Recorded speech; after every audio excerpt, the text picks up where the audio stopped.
नमस्कार मित्रांनो, आज आपण हार्मेटिक कॉम्प्रेसरला असणारी रनिंग, स्टार्टिंग आणि कॉमन ही टर्मिनल कशी शोधायची याबाबत माहिती घेणार आहोत.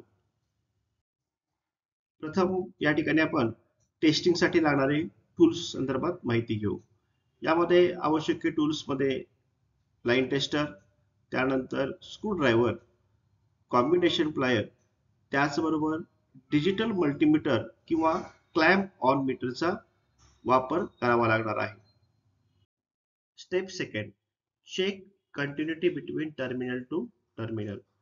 यामध्ये आपण घेतलेला नॉन इन्व्हर्टर हार्मॅटिक कॉम्प्रेसरला जी 3 टोकं आहेत त्यांना आपण ए बी सी किंवा एक्स वाय झेड अशी अल्फाबेटिकली नावं दिलीत.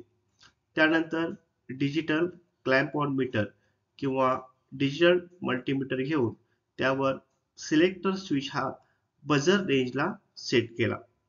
त्यानंतर त्या मल्टीमीटरला किंवा क्लॅम्प ऑन मीटरला कॉर्ड्स लावून प्रत्येकी 2 टर्मिनल म्हणजेच ए आणि सी, त्याचबरोबर ए आणि बी आणि राहिलेले बी आणि सी या तिन्ही टोकांना एकापाठोपाठ एक लावून बझरचा साऊंड चेक केला.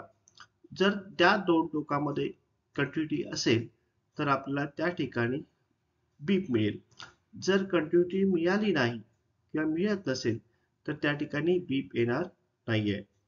म्हणजेच if no continuity between terminal to terminal compressor winding is open. जर कोणत्या 2 टोकामध्ये जर आपल्याला कंटिन्युटी मिळाली नाही तर त्या ठिकाणी आपण ते जे वाइंडिंग आहे त्या 2 मधलं कोणतंही तर ते आपल्याला ओपन असं समजता येईल. Step 3, measure resistance. यामध्ये आपण घेतलेलं क्लॅम्प ऑन मीटर किंवा डिजिटल मल्टीमीटर हे ओहम रेंजला सिलेक्ट करून घ्यायचं आहे. त्यानंतर त्याला 2 कॉर्ड्स लावून घेतले. त्या 2 कॉर्डची राहिलेली टोकं जी आहेत ती कॉम्प्रेसरच्या टर्मिनलला लावायची आहेत. त्यामध्ये लावत असताना प्रथमतः ए अधिक सी या 2 टोकामधला रेजिस्टन्स मोजायचा आहे. त्यानंतर ए अधिक बी या 2 टोकामधला रेजिस्टन्स मोजायचा आहे आणि त्यानंतर बी अधिक सी या 2 टोकामधला रेजिस्टन्स मोजायचा आहे. आतापर्यंत आपण कॉम्प्रेसरला जी टर्मिनल्स आहेत त्याला ए बी सी किंवा एक्स वाय झेड असं नावं दिलीत. त्यानंतर त्या 2 टोकामधील कंटिन्युटी चेक केली. त्याचबरोबर त्या 2 टोकामध्ये रेजिस्टन्स मोजलेला आहे. आता रेजिस्टन्स मोजल्यानंतर आपल्याला एकूण 3 उदाहरणं मिळालेली आहेत. त्यामधलं पहिलं जे उदाहरण आहे ते ए अधिक सी 10 ओहम, त्यानंतर ए अधिक बी 20 ओहम आणि त्यानंतर बी अधिक सी 30 ओहम अशी 3 उदाहरणं आपल्याला मिळालेली आहेत. आता यामध्ये आपल्याला ए, बी आणि सी तर ह्या 3 टोकामधील रनिंग वाइंडिंगचं टोक कोणतं आहे, स्टार्टिंग वाइंडिंगचं टोक कोणतं आहे आणि कॉमनचं टोक कोणतं आहे हे आता आपल्याला शोधायचं आहे.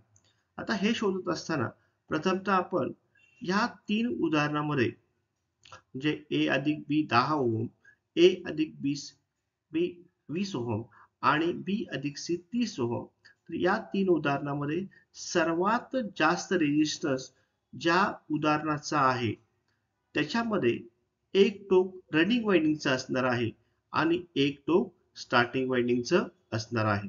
म्हणजेच या वरील 3 उदाहरणामध्ये सगळ्यात जास्त रेजिस्टन्स हा बी आणि सी यांच्यामध्ये आहे, तो 30 ओहम आहे.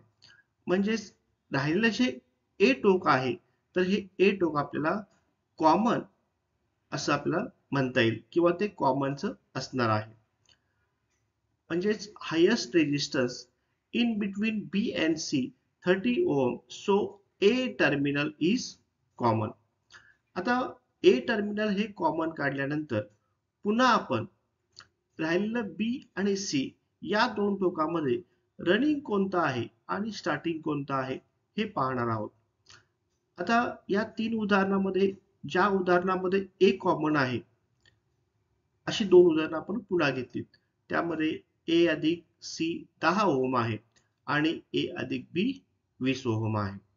आता जर आपण या दोन उदाहरणामध्ये A ची किंमत 0 धरली किंवा 0 समजली, तर पहिल्या उदाहरणामध्ये A अधिक C 10 ओहम म्हणजेच त्या ठिकाणी C ची किंमत जी आहे ती 10 ओहम झाली.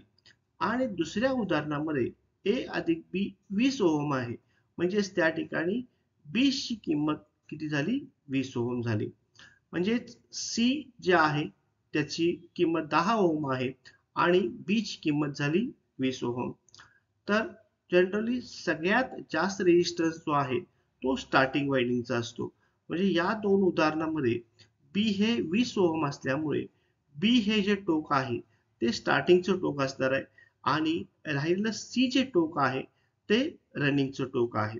तर या पद्धतीनं आपण त्या 3 उदाहरणांच्या सहाय्यानं त्या ठिकाणी रनिंग, स्टार्टिंग आणि कॉमनची टोकं ओळखू शकतो.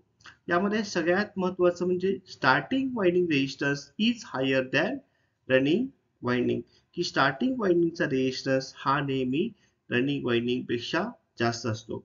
तर आपण या पद्धतीचा वापर करून नॉन इन्व्हर्टर कॉम्प्रेसरला असणारी जी 3 टोकं आहेत, कॉमन, स्टार्टिंग आणि रनिंग, ही शोधू शकतो. Thank you.